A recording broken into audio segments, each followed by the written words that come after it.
it's not the moot point, it's not the question at the moment. اور پہلے بھی کبھی آپ سے اس سلسلے میں رابطہ کیا پاکستان تحریک انصاف نے کہ یو شوڈ ریپرزینٹ دم؟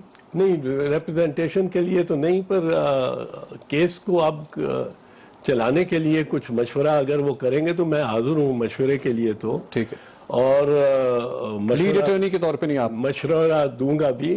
حامد خان کو میں سپر سیڈ نہیں کرتا. حامد خان صاحب کے حوالے سے ایک تھیوری ہے، آپ مجھے بتائیے گا کہ اس میں کس حد تک جان ہے. پرابلم یہ ہے کہ حامد خان صاحب اور نعیم بخاری صاحب، اب میں بات کر رہا ہوں اس عدلیہ تحریک کی جس میں آپ بھی ایک لیڈ کردار تھے، وہاں پہ ایک ڈفرنس آف اوپینین تھا نعیم بخاری صاحب میں اور حامد خان صاحب کے اندر. کہیں ایسا تو نہیں ہے کہ ٹیم ورک نہیں ہو پا رہا پاکستان تحریک انصاف؟ دونوں کے درمیان دونوں بالکل پولز اپارٹ ہیں. میرا خیال ہے دونوں اتنے منجے ہوئے وکلا ہیں کہ ماضی کی کسی تلخی کو خاطر میں نہیں لائیں گے. To work together on a brief. ٹھیک ہے. وین لائرز ورک، ہمیں اکثر ہوتا ہے، مجھے 50 سال تقریباً وکالت کرتے ہو گئے، 48 سال. اب کئی کیسز میں on the same side as some of my colleagues ہوتا ہوں. دوسرے دن کیس ہوتا ہے، آمنے سامنے ہوتے ہیں. ٹھیک ہے. پھر چوتھے دن کیس ہوتا ہے جب ہم ایک ہی سائیڈ کے 20 رسپونڈنٹس میں سے 5 وہ 5 میں ریپرزینٹ کر رہے ہوتے ہیں. تو یہ تلخیاں جو ہیں یہ ہم خاطر میں نہیں لاتے. میرا نہیں خیال نعیم بخاری اور حامد خان دونوں منجے ہوئے، دونوں سینئر، دونوں زیرک وکلا ہیں، وہ اس کو خاطر میں لائیں گے.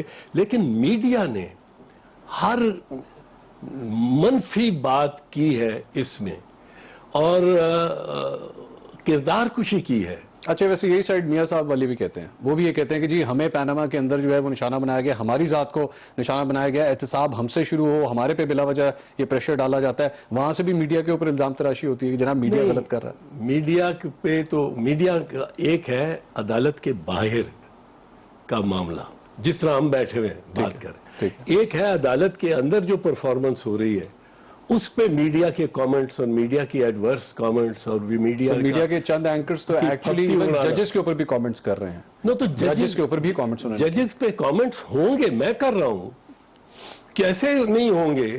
ججز آفٹر آل کوئی اس معاشرے سے ہی ہیں، فیئر کامنٹ ہونا چاہیے. بٹ اب میں مثال کے طور پہ ججز کے اس معاملے کو کہ وہ حامد خان کے پیچھے پڑ گئے ہیں کہ جی آپ ثابت کریں، جبکہ یہ ثابت کرنا تو بارے ثبوت تو نواز شریف پہ ہے. یوسف رضا گیلانی پہ کیس چلا تھا، بارے ثبوت تو یوسف رضا گیلانی پہ ڈال دیا گیا تھا، یہ وہ ملزم تھا. ٹھیک ہے. بتاؤ تمہارے خلاف شو کاز نوٹس تھا، بتاؤ تمہارے خلاف کیوں نہ ایکشن لیا جائے ان کنٹیمپٹ، بارے ثبوت اس پہ ڈال دیا تھا.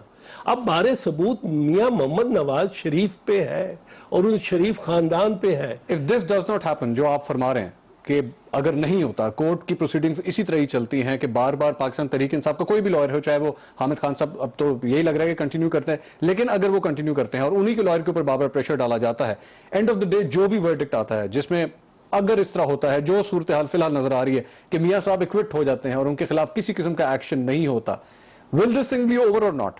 یا آپ کے خیال میں یہ معاملہ ابھی مزید آگے چلے گا؟ نہیں، دیکھیں اکویٹل اگر تو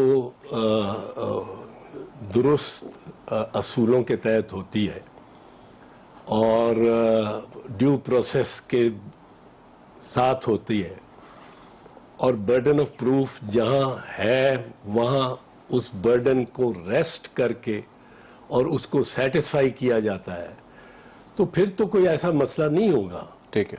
لیکن اگر لوگوں نے محسوس کیا کہ یوسف رضا گیلانی کے لیے پیمانہ اور ہے اور میاں محمد نواز شریف کے لیے پیمانہ اور ہے، اور ججز ہم جیسے انسان ہیں، میرے جیسے خطا کار، ان میں بھی خطا ان سے بھی ہوتی ہے. ٹھیک ہے. کوئی وہ ما فوق الفطرت مخلوق نہیں ہے. لیکن ایک چیز ڈفرنس آف اوپینین بھی تو ہے نا اعتزاز صاحب، کسی لا کو انڈرسٹینڈ کرنے میں، جس طرح میں نے بھی تھوڑی دیر پہلے ایک ایگزامپل میں نے آپ کو سنائی تھی، لائرز کے درمیان ڈفرنس آف اوپینین تو ہو سکتا ہے، وہ لا کو کس طرح ریڈ کرتے ہیں یا پروسیڈنگ کس طرح آگے بڑھاتے ہیں.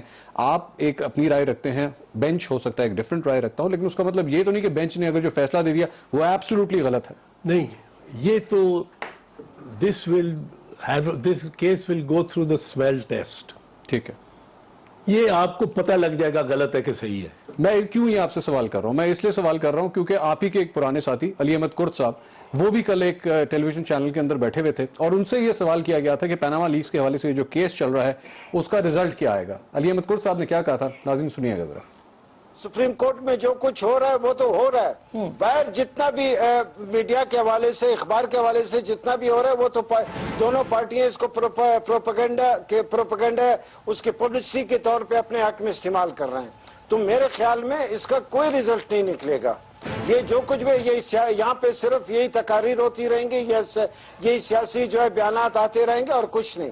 یعنی اس کیس میں سے کچھ نہیں. علی احمد کرد صاحب آپ کہہ رہے ہیں اس کیس میں سے کچھ نہیں نکلے گا، مطلب یہ کیس جو ہے یہ بس کچھ نہیں تھا کہ جب حسن نواز اور حسین نواز کے وکیل صاحب نے لا کر کہا کہ یہ قطر کے پرنس کی طرف سے ایک لیٹر پیش کیا، تو ہماری سپریم کورٹ کی جورسڈکشن تو ودن صرف پاکستان ٹیریٹوریل جورسڈکشن میں آئے. اس کے بعد تو قطر کے پرنس کو تو آپ بلا نہیں سکتے. جب آپ قطر کے پرنس کو شہزادے کو بلا نہیں سکتے اور ان کا لیٹر ریکارڈ کا حصہ بن گیا تو اس کا مطلب معاملہ تو رک گیا، اس سے تو کچھ نہیں نکلے گا. علی احمد کرد صاحب کی ناظرین آپ نے گفتگو سنی. سوال رکھیں گے اعتزاز احسن صاحب کے سامنے. ایک بریک کے بعد ہمارے ساتھ رہیے گا.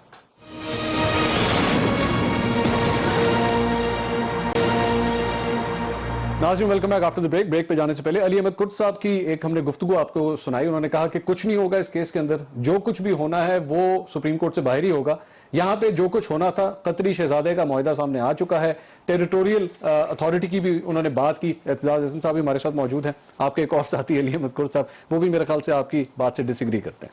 نہیں، ایک بات تو میں کرد کے ساتھ ایگری کرتا ہوں اور پہلے دن سے ایگری کرتا ہوں کہ سپریم کورٹ میں ابھی تک جو بھی تاریخ ہے اور یہ بروٹل تاریخ ہے، کلینکل تاریخ میں بتانے لگا ہوں، اس میں نواز شریف کے خلاف کوئی کچھ نہیں ہوا. صرف نواز شریف؟ صرف نواز شریف؟ صرف نواز شریف. 1993 میں آرٹیکل 58(2)B کو استعمال کر کے پریزیڈنٹ اسحاق خان نے نواز شریف کی حکومت اور اسمبلی ڈیزالو کی تھی اور حکومت ڈسمس کی تھی. اور گراؤنڈ یہ تھا، اس میں ایک گراؤنڈ یہ تھا کہ ایلیگیشنز آف کرپشن ہیں. سپریم کورٹ نے وہ اسمبلی اور حکومت بحال کی 26 مئی 1993 کو، اور نواز شریف کا فیصلہ تو دیا، اس میں کہا کہ کرپشن کے الزامات پر آپ اسمبلی کو اور گورنمنٹ کو ڈسمس نہیں کر سکتے.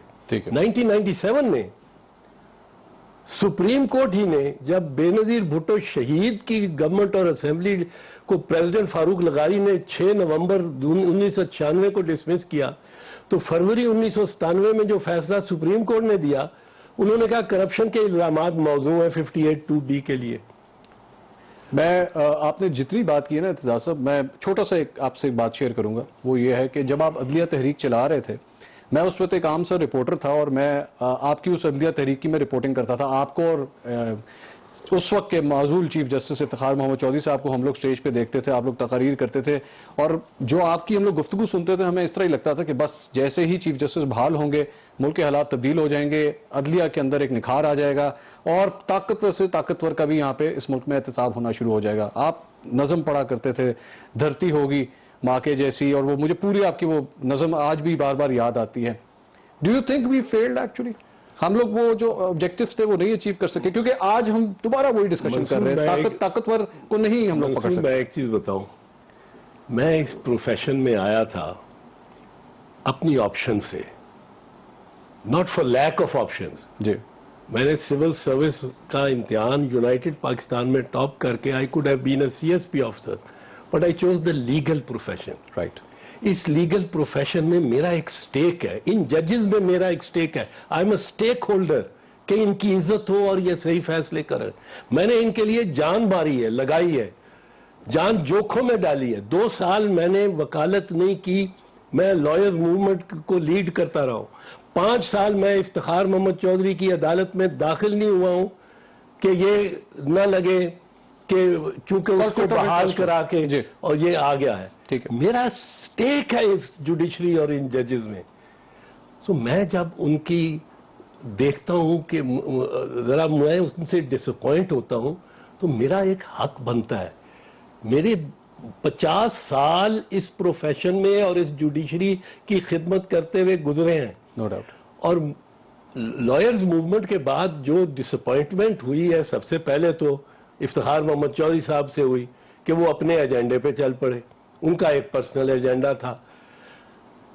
دوسرا یہ مجھے کوئی پوچھتا ہے, میں نے اگلے دن 1-2 دفعہ پہلے بھی کہہ چکا ہوں, لائرز موومنٹ کے بدقسمتی سے 2 سب سے بڑے حاصل جو تھے وہ 2, اور یہ میں عرض کر رہا ہوں جس کا سٹیک ہے, جس نے 1980 میں ضیاء الحق نے آرٹیکل 212A انٹروڈیوس کیا تھا کانسٹیٹیوشن میں. اس کے تحت ہائی کورٹس کی جورسڈکشن ختم کی تھی. اس کے خلاف بھی 1980 میں ہم نے جلوس نکالا تھا, اور نیلے گنبد سے میں گرفتار ہوا تھا. مارشل لاء کا زمانہ تھا. مشرف نے جب ججز کو ڈسمس کیا یا قید کیا, ہم باہر نکلے. اس موومنٹ کے سب سے بڑے حاصل 2 ہوئے, متشدد وکلاء اور متکبر جج. یہ اعتزاز احسن آن ریکارڈ کہہ رہا ہے. اس میں ہمیں ہمارے ججز کو بھی اور ہمارے وکلاء کو بھی, ہماری بار ایسوسیشنز کو بھی اپنے گریبان میں جھانکنا پڑے گا, کیونکہ ہم عوام کی خدمت نہیں کر رہے. نہ ججز کر رہے ہیں, نہ وکلاء کر رہے ہیں. اور وہ ریاست ہوگی ماں کے جیسی, یہ خواب ہم نے لوگوں کو دکھایا تھا. ہمیں دکھایا تھا, آپ نے ہمیں دکھایا, انسپائر کیا تھا, ان کو سڑکوں پہ لے کے آئے تھے. بالکل. تو مجھے تو تکلیف ہوتی ہے, اور میں اگر امتیاز دیکھتا ہوں, میں صاف کہتا ہوں, اگر امتیاز میں دیکھوں گا یوسف رضا گیلانی اور نواز شریف کے درمیان امتیاز ہوتا, میں تو برملا چلا کے کہوں گا کہ یہ امتیاز ہوا ہے. ٹھیک. ناظرین, اعتزاز احسن صاحب ہمارے ساتھ موجود ہیں. میرے خیال میں قانون کے حوالے سے اور سپریم کورٹ کے حوالے سے اور جو کیس چل رہا ہے پیناما کے حوالے سے, اس کے حوالے سے تفصیل سے بات ہوئی ہے. کچھ سیاست کے حوالے سے بھی بات کریں گے. ایک بریک کے بعد ہمارے ساتھ رہیے گا.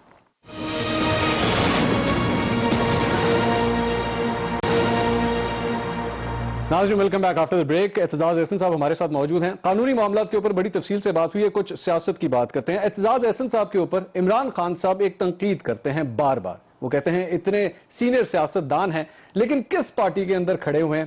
عمران خان صاحب نے اعتزاز احسن صاحب کے بارے میں کیا کہا تھا, آئیے ذرا سنتے ہیں. 35 سال سیاست کرنے والے گاہک ایسے کر کے ہاتھ پکڑ کے کھڑے ہوتے ہیں. کوئی شرم نہیں آتی کہ ایک بچہ آ کے آپ اوپر بیٹھ گیا ہے, کوئی آپ کی عزت نفس ہوتی ہے, کوئی سیلف ریسپیکٹ ہے نہیں, بس ایسے کر کے کھڑے ہیں اس کے پیچھے. ادھر شہزادی آئی ہوئی ہے, وہاں ادھر بیٹھ جاتی ہے پرائم منسٹر ہاؤس میں, وہاں بھی یہ بوڑھے بوڑھے کھڑے ہوتے ہیں. ادھر بلاول آتا ہے, وہاں 30-35 اعتزاز احسن جیسے لوگ پیچھے کھڑے ہوتے ہیں. یہ کون سی جمہوریت ہے؟ خان صاحب کی ناظرین گفتگو آپ سنیے. اعتزاز احسن صاحب, 28 سال کے ایک لڑکے کے پیچھے آپ کھڑے ہو جاتے ہیں, 35 سال کا آپ کا ایکسپیرینس ہے, اس کی کیا وجہ ہے؟ 35 سال سے زیادہ ہے. وہ میرے خیال میں غلط تو بول رہے ہیں. اس نے غلط کہا ہے. مجھے پہلی دفعہ گرفتار میں ہوا تھا 1964 میں, اچھا, as a student of government college Lahore. اچھا, we are both Ravians. and you are an Hsonian also, جی. اور Hsonian نے اتنی جتنی تم بتا رہے تھے بریک میں دھول کھائی ہے کہ رپورٹنگ. چلے ہم دونوں ایک ہی اس سے کم از کم تعلق رکھتے ہیں. No, I'm proud of you that thank you, sir. Ravian and Hsonian, you are a distinguished person. یہ عمران بھی Hsonian ہے, پر عمران کی بہت ساری باتوں کا نوٹس آدمی نہ لے تو بہتر ہوتا ہے. نہیں, لیکن یہ سوال تو he's got a valid question کہ I mean you're such a senior person, آپ اتنے سینئر ہیں, ہم آپ کو لک اپ کرتے ہیں, آپ کی تقریروں کو, میں نے آپ کو بتایا ہم آپ کی تقریریں کس طرح سنتے ہیں, لیکن عجیب لگتا ہے کہ ایک 28 سال کا جسٹ بیکاز اس کے نام کے اینڈ پہ بھٹو آتا ہے تو آپ اس وجہ سے اس کے پیچھے کھڑے ہوئے. یہ تنقید تو ہوتی ہے آپ کی. دیکھیں, برے صغیر میں سیاست موروثی ہے. اقرار کر لیں اس بات کو, مان لیں اسی طرح ہی ہوگا. میں آپ کو مثال, برے صغیر میں اور دنیا کی سب سے بڑی جمہوریت کون سی ہے؟ بھارت ہے. بھارت ہے, یہ تو ماننا پڑے گا, اس کے ساتھ 100 اختلاف ہوں, ٹھیک ہے, پر وہ الیکشن ہر مقررہ وقت میں پتہ نہیں 15-20 الیکشن وہاں ہو چکے ہیں, جنرل الیکشن, پھر اسٹیٹ الیکشن. وہاں ایک شخص پریزیڈنٹ انڈین نیشنل کانگریس تھا, موتی لال نہرو, 1930s میں. اگر انڈیا آزاد ہوتا وہ پرائم منسٹر ہوتا. ٹھیک ہے. اس کا بیٹا جواہر لال نہرو, اس کی بیٹی اندرا نہرو گاندھی, ٹھیک ہے. اس کا بیٹا راجیو گاندھی, اس کی بیوہ سونیا گاندھی. اور سونیا گاندھی اگر نہ ہوتی اٹالین نژاد تو پرائم منسٹر ہوتی, 5ویں پرائم منسٹر ایک ہی پیڑھی میں. اور اب Rahul Gandhi as the vice president of Congress is looking over the shoulders of other. So اس میں کوئی بات ایسی نہیں ہے. اصل میں پارٹی کے پاس ٹیم اچھی ہونی چاہیے. Chairman Bilawal should be well advised. He should have people advising him, and he should be consulting, and he's consulting and he's advising. اگر میں آپ کو اپنا ٹیلی فون اس وقت دکھاؤں تو ان کے کم از کم مجھے 4-5 میسیجز آج آئے ہوئے ہیں ویر مشاورت کی ہے کہ یہ ہونا چاہیے, وہ ہونا چاہیے. آخری منٹ ہے اور آخری سوال, کیا یہ ہو سکتا ہے کبھی کہ پاکستان پیپلز پارٹی کا چیئرمین ایک بھٹو کے بجائے احسن ہو؟ نہیں, ہونے کو کیوں نہیں ہو سکتا, اس میں تو کوئی شک کی بات نہیں ہے. لیکن جب تک لوگوں میں ایکسیپٹنس نہیں آئے گی, اور یہ لوگوں کی بات ہے. اور بھٹوز کے اندر بھی آئے گی کہ نہیں آئے گی؟ نہیں, بھٹوز کے اندر تو آ جائے گی, لیکن یہ لوگوں کی بات ہے. ابھی ہے لوگوں کی بات ہے. لوگ نیم ریکگنیشن کے پیچھے جاتے ہیں. And Peoples Party to me is family. اچھا ٹھیک. مجھے اور لوگ ان کو فالو کرتے ہیں. لوگ ان کو فالو کرتے ہیں. لوگ ان سے ہی becomes the vehicle and the instrument for our respective ideologies and policies. ٹھیک ہے. And that is the reason you give him that position. I give him respect of the chairman. Aitzaz Ahsan صاحب, thank you very much. بہت شکریہ, آپ میرے programme میں تشریف لے کر آئے. It was a pleasure talking to you. Always like always. ناظرین, اعتزاز احسن صاحب کی گفتگو آپ نے سنی. موروثی سیاست انہوں نے کہا حقیقت ہے بر صغیر کی, اور اس کے علاوہ پاناما کیس کے حوالے سے وہ کیا موقف رکھتے ہیں, اور اگر وہ وکیل ہوتے پاکستان تحریک انصاف کے تو وہ اس کیس کو کس طرح ہینڈل کرتے ہیں. آپ نے ان کی بات سنی. آگے چل کے انہوں نے کہا کہ اگر مجھے پاکستان پیپلز پارٹی کی جانب سے اجازت ملی تب ہو سکتا ہے کہ میں بھی اس کیس کو فالو کروں, لیکن فی الحال ابھی تک ایسا کوئی معاملہ نہیں ہے. پروگرام ٹو دا پوائنٹ سے اب تک اتنا ہی. اللہ حافظ.